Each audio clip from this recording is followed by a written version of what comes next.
Students, आज हम लोग पढ़ेंगे पार्ट्स ऑफ ब्रेन के बारे में। Parts of brain. हमें पता है कि नर्वस सिस्टम में दो इंपॉर्टेंट ऑर्गन्स होते हैं। पहला है आपका ब्रेन और दूसरा है स्पाइनल कॉर्ड। ब्रेन कहाँ प्रेजेंट होता है? Brain is present inside the cranial cavity. Cranial cavity को स्कल बॉक्स भी कहते हैं। तो ब्रेन वहां पे प्रेजेंट होता है।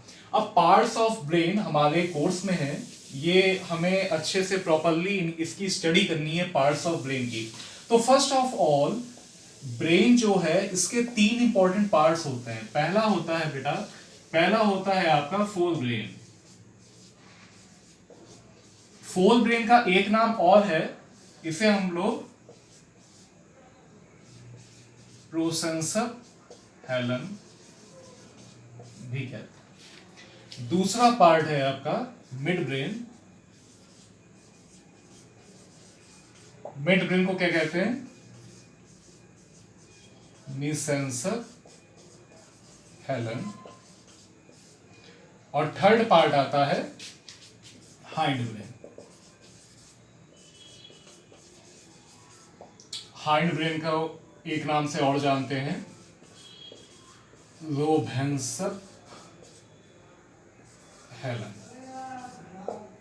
ठीक, ब्रेन के तीन इंपॉर्टेंट पार्ट हैं। पहला पार्ट है आपका फोल ब्रेन। फोल ब्रेन को क्या कहते हैं? प्रोसेंसर हेलन। दूसरा पार्ट है आपका मिड ब्रेन। मिड ब्रेन को क्या कहते हैं? मेसेंसर हेलन। और हाइंड ब्रेन को क्या कहते हैं? लोबेंसर हेलन। अब बात करते हैं हम लोग फोल ब्रेन की, जिसे प्रोसेंसर हेलन कहते हैं। Prosencephalon is further classified into telencephalon and diencephalon. अब ये जो पार्ट है इसे कहते हैं हम लोग टीलेंसर हेलन, और दूसरा क्या है पार्ट? डायंसर हेलन। मतलब क्या है? Telencephalon and diencephalon are the parts of forebrain. ठीक, अब ये जो पार्ट है आपका टीलेंसर हेलन, इसमें आता है आपका सेरेब्रम। क्या आता है बेटा? Cerebrum. Cerebrum is divided into two cerebral hemisphere. One is right cerebral hemisphere and the other is left cerebral hemisphere. Both cerebral hemispheres are divided in are divided through longitudinal fissure. तो ये आपका हो गया cerebrum, जो कि to cerebral hemispheres form करता है। एक हो गया आपका राइट सेरेब्रल हेमिस्फेयर, दूसरा क्या हो गया आपका left cerebral hemisphere. The surface of the cerebrum is irregular. It is made up of bumps like gyri and sulci. Cerebrum का जो सरफेस होता है वो बेटा इरेगुलर होता है। इरेगुलर में क्या है? ये फॉर्म करता है गायरी और सल्सी। तो ऊपर वाला जो है आपका, ये जो बम्प है, ये जो बम्प बनता है, ये बम्प होता है गायरी। इसे क्या कहते हैं हम लोग? इसे कहते हैं गायरी। और इस तरीके से जो फिशर फॉर्म होते हैं, इन फिशर को क्या कहते हैं? सल्सी।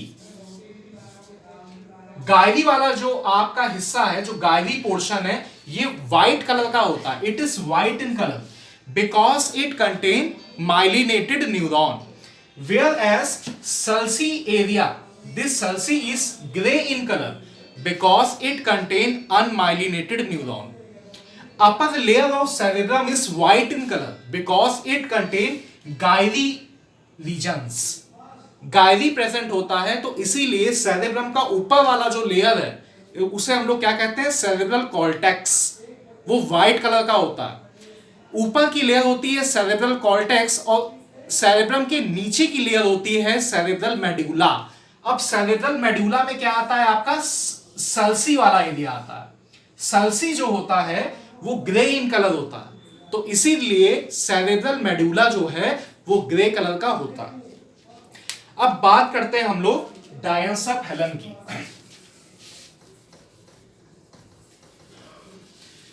ये आपका क्या है?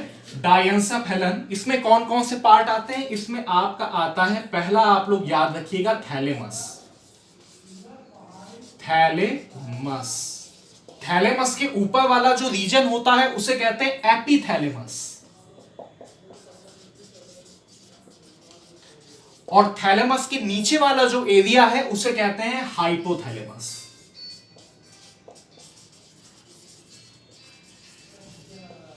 तो ये 3 रीजन्स आपके डायंसोफेलन में आते हैं। पहला क्या है? थैलेमस। तो थैलेमस के ऊपर वाला एरिया क्या है? एपीथैलेमस, और थैलेमस के नीचे वाला जो एरिया है वो है आपका हाइपोथैलेमस। अब हाइपोथैलेमस से पिट्यूटरी ग्लैंड जो है वो अटैच रहती है, और आपके थैलेमस से एक न्यूरोएंडोक्राइन ग्लैंड अटैच होती है, उसे कहते हैं पीनियल ग्लैंड। तो यहां पे आपको पीनियल ग्लैंड और पिट्यूटरी ग्लैंड भी डायंसोफेलन का पार्ट है। ठीक है, तो डायंसोफेलन में कौन कौन से पार्ट आते हैं आपके? एपीथैलेमस आता है, थैलेमस आता है, हाइपोथैलेमस आता है, पीनियल ग्लैंड आती है, और पिट्यूटरी ग्लैंड भी आती है। अब चलिए, अब हम लोग बात करते हैं मिड ब्रेन की।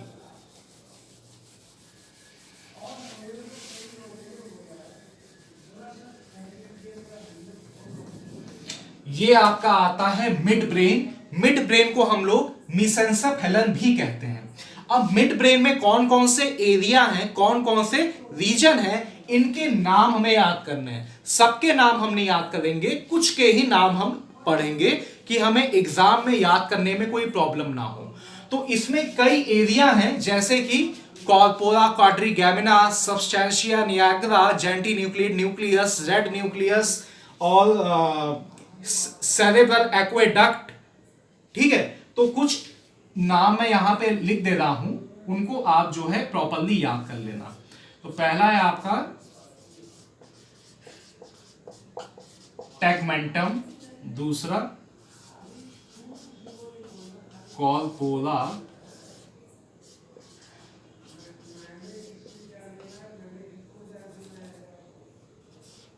क्वाड्रिगेमिना, corpora quadrigemina, cerebral aqueduct. Cerebral aqueduct जो होता है ये आपका थर्ड वेंट्रिकल और फोर्थ वेंट्रिकल के बीच में होता है। इन शॉर्ट, ये सेरेब्रल एक्वेडक्ट जो है आपके थर्ड वेंट्रिकल और फोर्थ वेंट्रिकल को जोड़ के रखता है। ब्रेन वेंट्रिकल की हम लोगों ने बात की थी कि हमारा जो ब्रेन होता है हॉलो होता है, इसके अंदर क्या होते हैं? चैम्बर होते हैं, और उन चैम्बर्स को कहते हैं हम लोग ब्रेन वेंट्रिकल। जैसे कि हर सेरेब्रल हेमिस्फीयर के नीचे एक लेटरल वेंट्रिकल होता है, तो 2 लेटरल वेंट्रिकल, एक थर्ड वेंट्रिकल जो डायंसोफेलन के नीचे होता है, और एक आता है आपका फोर्थ वेंट्रिकल जो रोवेंसोफेलन का जो रीजन होता है उसके अंदर आता है। ठीक है, तो आपको ये ध्यान रखना है कि सेरेब्रल एक्वेडक्ट जो है वो थर्ड वेंट्रिकल और फोर्थ वेंट्रिकल को जोड़ के लगता है, और ब्रेन वेंट्रिकल के अंदर भरा होता है आपका सीएसएफ, सेरेब्रोस्पाइनल फ्लूइड, जो ब्रेन के न्यूरॉन्स को न्यूट्रिएंट प्रोवाइड कराता है। ठीक, तो क्या क्या आ गया? मिड ब्रेन में कौन से एरिया है? टैगमेंटम हो गया, कॉर्पोरा क्वाड्रिगेमिना, सेरेब्रल एक्वेडक्ट, और सबसे इंपॉर्टेंट सबस्टेंशिया निग्रा। ये जो एरिया है इसे कहते हैं सबस्टेंशिया निग्रा। यहां पे maximum number of dopaminergic neurons present होते हैं। जब किसी भी ओल्ड एज में जब डोपामिनर्जिक न्यूरॉन्स डैमेज हो जाते हैं सबस्टेंशिया निग्रा के, तो फिर डोपामीन लेवल, डोपामीन नाम का जो न्यूरोट्रांसमीटर होता है उसका लेवल जो है वो कम होने लगता है, जिससे पर्सन को पार्किंसन डिसीज हो जाती है। Parkinson disease occur due to the imbalance between the acetylcholine and dopamine neurotransmitter. ठीक, तो इसमें रोल होता है आपके सबस्टेंशिया निग्रा का। और भी कई एरिया हैं, तो उन्हें याद करने की अभी आपको नीड नहीं है।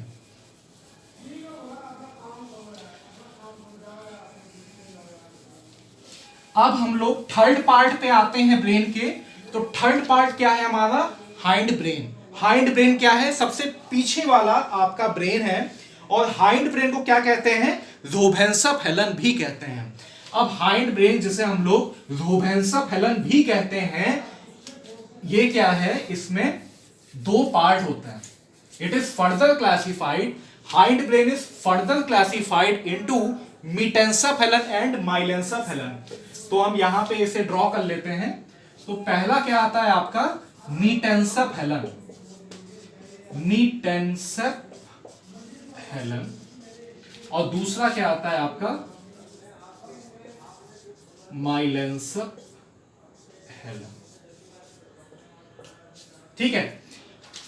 हाइंड ब्रेन जोवेंसेफेलन के दो पार्ट हैं. पहला क्या है metencephalon और दूसरा क्या है myelencephalon.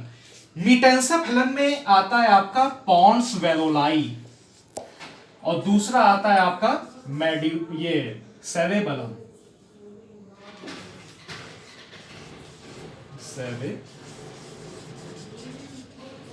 Cerebellum is a Latin term for little brain. ये क्या करता है? It help in maintaining the posture and balance of the body. और इसमें क्या ये क्या करता है? लर्निंग और कॉग्निशन में भी इसका इंपॉर्टेंट रोल है सेरेबेलम का. पॉन्स क्या करता है? ब्रीदिंग रिथम को कंट्रोल करता है. It control breathing rhythm. Myelencephalon में आपका आता है मेड्यूला ऑब्लोंगेटा. Medulla oblongata. तो आपको ये याद रखना है कि माइलेंसेफेलन का पार्ट है आपका मेड्यूला ऑब्लोंगेटा. मेड्यूला ऑब्लोंगेटा में रेस्पिरेटरी सेंटर हमारी बॉडी का प्रेजेंट होता है और ये gagging reflex, coughing, sneezing, swallowing of food, ये फंक्शंस भी ये कंट्रोल करता है. ठीक. तो ये बात आपकी फिनिश हो गई हाइंड ब्रेन की. अब हम लोग दोबारा से फोल ब्रेन की तरफ आते हैं.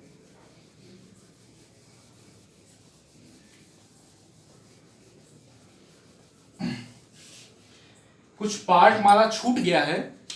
फोल ब्रेन में मैंने बताया था कि फोल ब्रेन के दो पार्ट होते हैं. एक होता है हमारा टीलेंसेफेलन और दूसरा होता है डायंसेफेलन.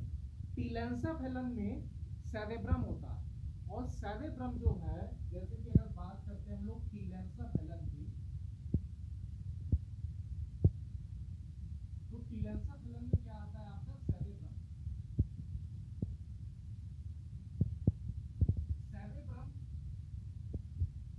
Cerebrum is divided into two equal halves, right cerebral hemisphere and left cerebral hemisphere. Right cerebral hemisphere और left cerebral hemisphere दोनों मिल के बनाते हैं आपका cerebrum बनाता है. ठीक है. cerebrum क्या है? It is a seat of intelligence, cognition, learning, इनमें क्या है? इसका रोल है. ठीक है.